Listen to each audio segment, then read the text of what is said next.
Buena tarde, ¿cómo estás, Sara? Hola, querida Blanca, buena tarde. Pues bien, mira que un poco preocupada, dije, ¿qué pasó? Me salí de la reunión y ya volví Sí. a entrar y ya mira, genial. Ay, bueno, gracias a Dios nos fue súper bien. Sí, oye, esta vez chulísima, toda bronceada, Ah, felicidades. muchas gracias.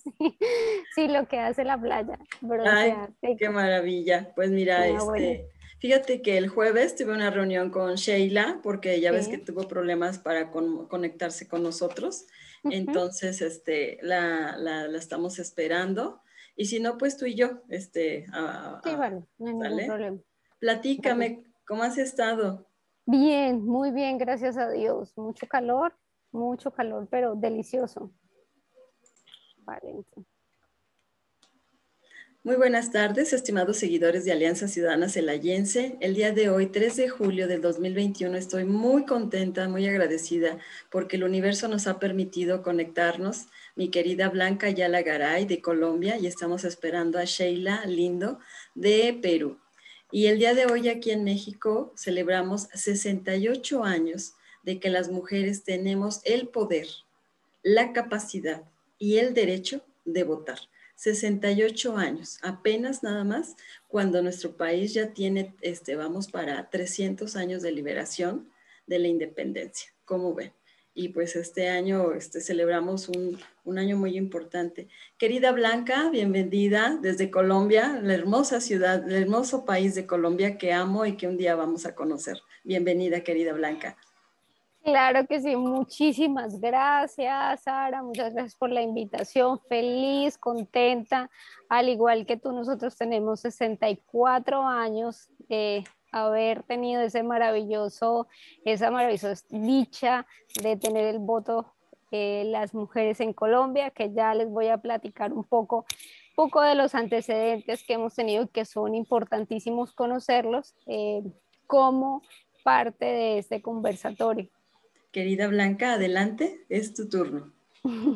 Muchas gracias. Bueno, inicio haciendo un poco de énfasis en los antecedentes históricos de por qué contar la historia de un hecho. Esto nos va a permitir conocer el pasado para entender el presente que estamos viviendo y construir nuestro futuro. Una de las principales razones para conocer la historia en la actualidad es entender el cambio que tiene la sociedad actualmente y cómo surge la sociedad en la que estamos viviendo. En Colombia, perdón, el voto. ¿Qué es el voto? Porque es interesante, muchas personas se les pregunta y no tienen idea de qué es el voto, y se empieza, ay, no, eso es un derecho, pero el voto contiene la decisión que cada ciudadano toma libremente sobre la persona que quiere que lo represente en determinado cargo de elección popular.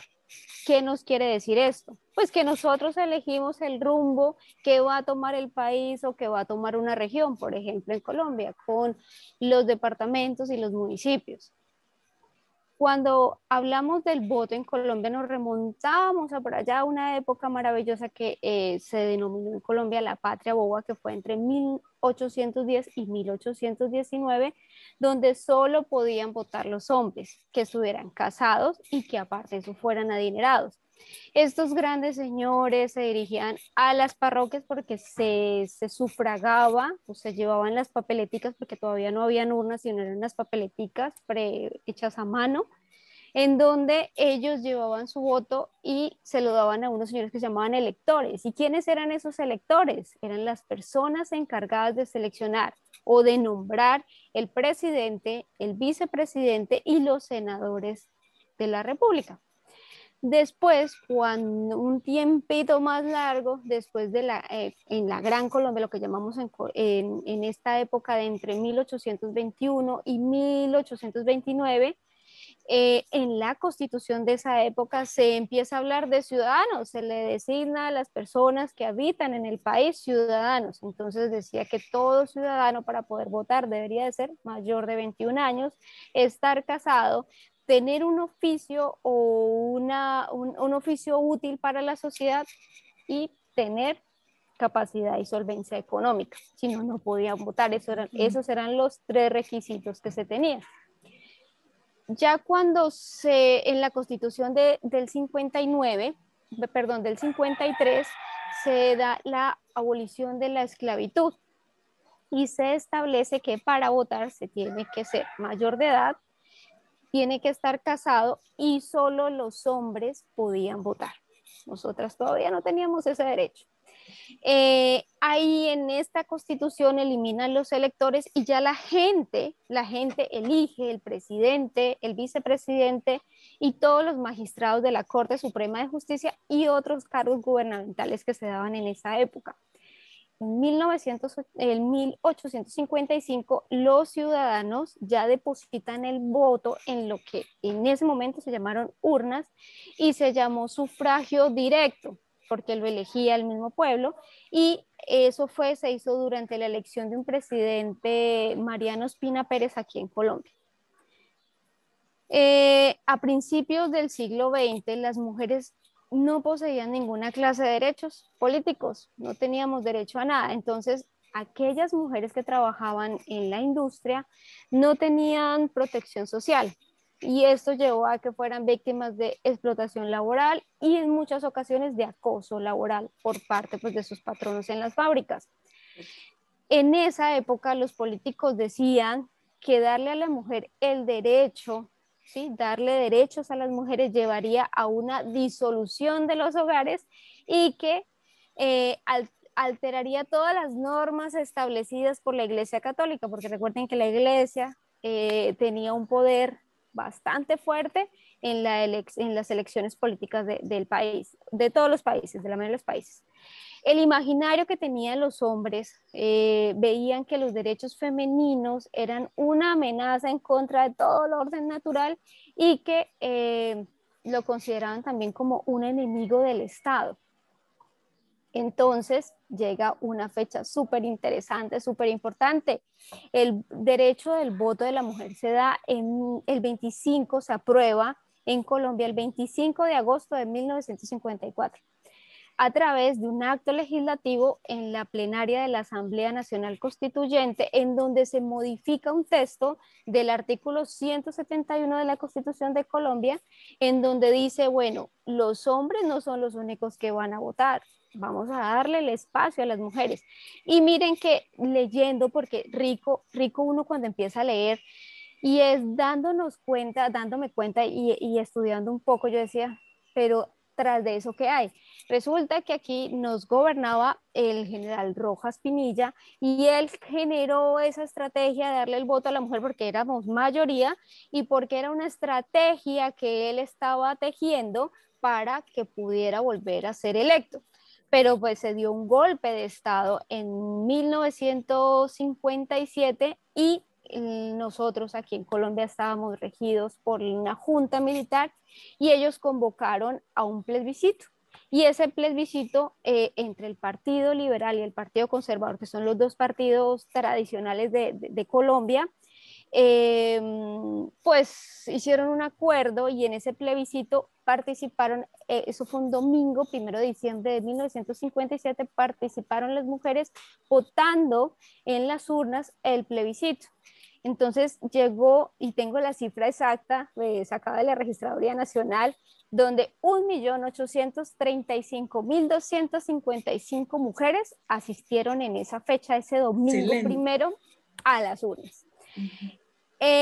La lucha de los derechos de las mujeres, pues es una batalla política que se ha liderado no solo en Colombia y que se ha hecho, que ha estado, mejor dicho, presente y marcada en toda la sociedad contemporánea, en el mundo entero.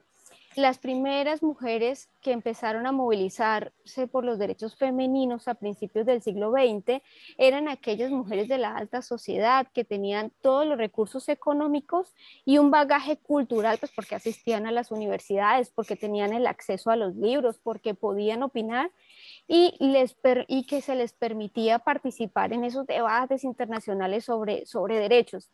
Correcto. Y ellas, al estar en la vanguardia para la convocación convocaban marchas, convocaban discursos políticos femeninos y eran las que estaban en los periódicos y divulgaban toda esa información para las mujeres de clase media y baja. Interesante, interesante todo lo que se ha hecho. Y uno, bueno, haciendo como la investigación, uno se da cuenta que es maravilloso, o sea, y detrás del voto hay mucha historia. O sea, yo aquí la estoy resumiendo en 10 minutos, pero es 10 muchísima minutos. la historia. Datos que nos da la Registraduría Nacional del Estado Civil colombiano. En Colombia la participación de las mujeres cada día es muchísimo más amplia. Qué bueno. Y además nos dice algo chéverísimo. Más de la mitad de la población que se suscribe para votar en Colombia son mujeres. Pero tenemos algo que no es muy chévere, tenemos abstinencia cuando votamos.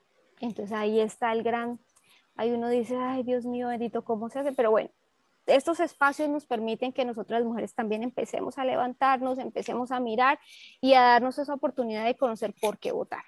En Claro. Colombia, y estos son ejemplos chéverísimos, la primera mujer gobernadora y ministra de Educación fue una señora muy querida.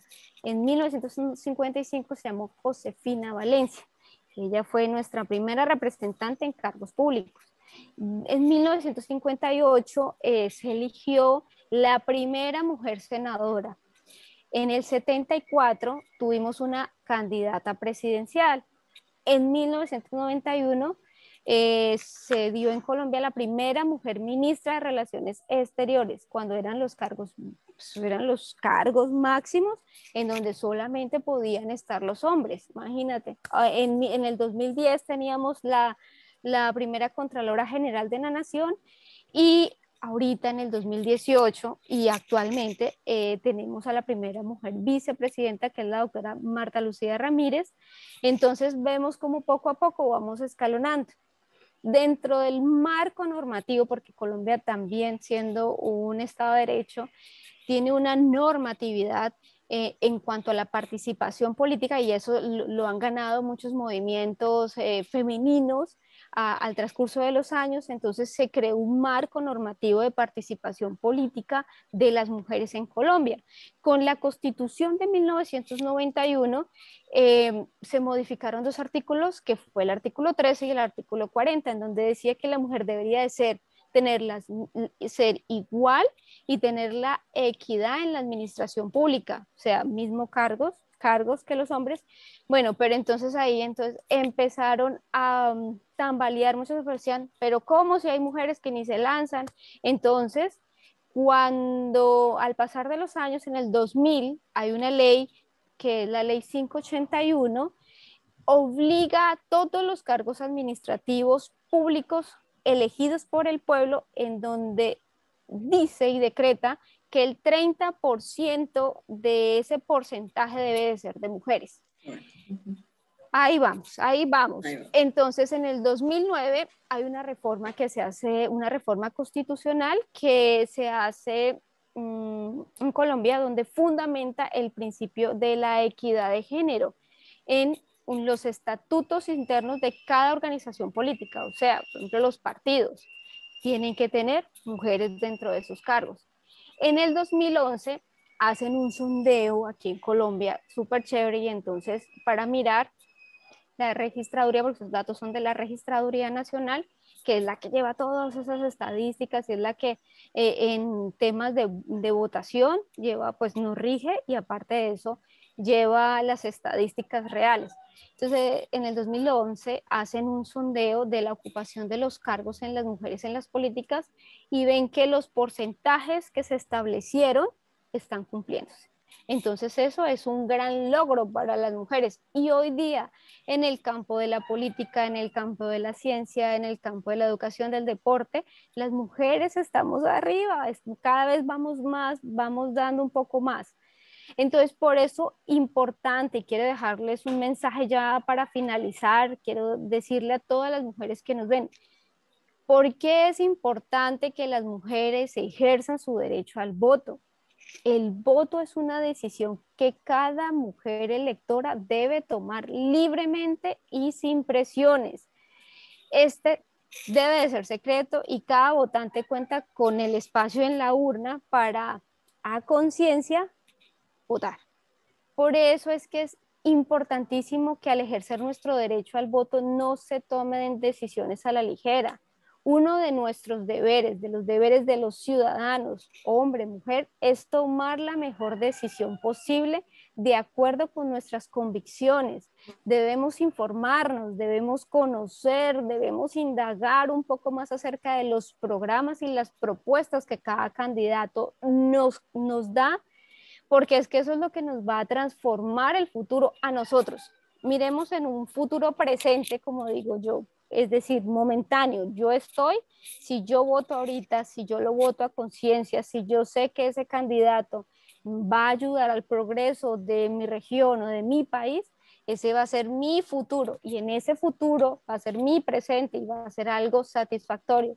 Pero si yo lo hago cambiando mi voto, muchas veces, no sé, porque tengo alguna necesidad, entonces necesito que me arreglen la casa, necesito que me arreglen algo, pues las convicciones mi ética, ¿dónde quedan? Entonces los invito a todas y a todos a que cuando nos acerquemos a las urnas lo hagamos con la convicción y con la conciencia de que esa persona que estamos eligiendo nos va a cambiar, nos va a transformar el futuro de nuestro país. Excelente, querida Blanca, nos has motivado, de verdad que me quedo con estas palabras maravillosas que tú nos estás dando, porque creo que está pasando lo mismo en todos los países de Latinoamérica y aunque el proceso democrático y la fórmula democrática es lo mejor, porque también hemos pasado por procesos de dictadura aquí en México, recordemos los 30 años de Porfirio Díaz, nosotros decidimos cambiar. Y te comparto brevemente lo que ha pasado en México, igual que tú, igual que en Colombia, las mujeres empezamos a sufrir lo que fue pues el abuso de parte de las personas que nos contrataban aquí en las haciendas, en las fábricas, y al estar cerca de Estados Unidos en la época de 1920, que comienza el movimiento feminista, donde ellas exigen el sufragio, esas ideas se permean aquí en México y entonces a partir de la Revolución Mexicana, personas importantes como son Carmen Cerdán y Elvia Carrillo Puerto empiezan a generar lo que son los primeros congresos feministas, donde si decíamos las mujeres tomaron las armas para liberar a nuestro país, ¿por qué entonces no se nos da la oportunidad de votar? Y hay una reforma a la Constitución, pero igual que ustedes, nos decían, pues mire, es que ustedes son mujeres, no tienen la capacidad de pensar, van a ser inducidas por sus esposos para votar, por lo tanto no se les da la opción de voto. No es hasta 1952 que en un acto de un meeting de 20,000 personas, 20,000 mujeres le exigen al candidato a la presidencia de la República, Adolfo Ruiz Cortines, que entonces se plasme en la Constitución, que es la Carta Magna, al igual que ustedes, donde se nos reconozca la ciudadanía, porque antes no éramos nada, éramos un cero a la izquierda, pero sí contribuíamos con nuestro trabajo, con nuestro talento, con nuestra creatividad.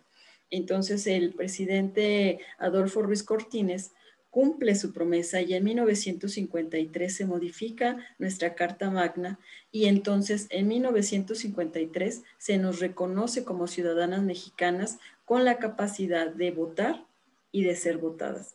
Y el 3 de julio de 1955, las mujeres acuden a las urnas para seleccionar, para votar a los diputados federales. Y esta lucha constante, ahora las jóvenes piensan que es un derecho, como ellas nacen ya con este derecho de votar, lo toman muy a la ligera. De igual manera que hay un alto porcentaje de abstencionismo y eso impacta en la toma de decisiones y en el juego político que ocurre en Celaya, en Guanajuato y obviamente en mi país. Yo estoy muy agradecida de coincidir contigo y de que motives tú desde Colombia a las mujeres mexicanas y en mi caso, pues este honor para mí que a la gente colombiana que vea este programa más tarde, reflexionemos sobre la importancia, pero sobre todo de la lucha que cientos y miles de mujeres hicieron para que el día de hoy nosotros tengamos ese derecho de ir tranquilamente a las urnas y como tú bien comentaste, que sea libre y secreto, que no sea inducido y que no sea comprado. ¿Cómo ves, querida Blanca? Totalmente de acuerdo contigo, Ara. Desafortunadamente, esa lucha no viene acompañada de fomentar la conciencia de que de que algunas mujeres tengan eh, el valor de decir, bueno, yo no me dejo coaccionar de nadie y venga, yo voto libremente, porque pues sucede, es que sucede, y sucede inclusive hasta en los adultos mayores que son coaccionados para que voten por tal candidato o porque les dan algunas dádivas, algunos, algún reconocimiento económico o en especie para algo que es un derecho que si nos ponemos y nos remontamos a cómo inicia, a cómo se dio, bueno, todo lo que tuvieron que luchar nuestros antepasados para conseguir ese derecho, pues uno dice, Dios mío, ¿cómo se da hoy en día? Y por eso es que muchos países, y se ve mucho en Latinoamérica, no progresan, no se transforman. Y no es una crítica destructiva, por el contrario, lo que uno quiere en estos espacios es que la gente tome conciencia, de que la gente reaccione y diga, oiga, sí, venga, me entra este mensaje y lo que voy a hacer, por ejemplo, en Colombia. Estamos próximos también a hacer elecciones, entonces la idea es, y uno no sabe qué candidato es, porque pues la verdad uno dice siempre es lo mismo, siempre son los mismos con los mismos, pero uno también tiene que informarse, no es simplemente lo que me diga mi vecina o lo que yo vea en noticias, sino, venga, yo me informo. Eso es parte de la educación y la cultura que tenemos que tener con referencia al voto y a lo que nosotros estamos eligiendo para nuestro beneficio. Es correcto. Querida Blanca, pues con esto terminamos la sesión. Te haremos llegar un reconocimiento por esta participación y yo te pido desde el fondo de mi corazón que no sea la única vez que hagamos este tipo de actividades. Por supuesto. Hay tanto que compartir para beneficio de nuestros dos países que se aman y se respetan. Mi querida Colombia, y aquí los esperamos pronto. Claro que sí, muchísimas gracias a ti, infinitas gracias por la invitación, encantadísima, por supuesto, cuando gustes, de la misma manera es algo muy recíproco, estaré también contactando porque sus temas son interesantes y creo que el conocimiento que tenemos está para dárselo a muchas personas y que puedan ellas también tener un referente en estos temas de interés actuales. Excelente, querida. Bueno, nos Un despedimos abrazo. entonces, Muchas ¿sale? bendiciones.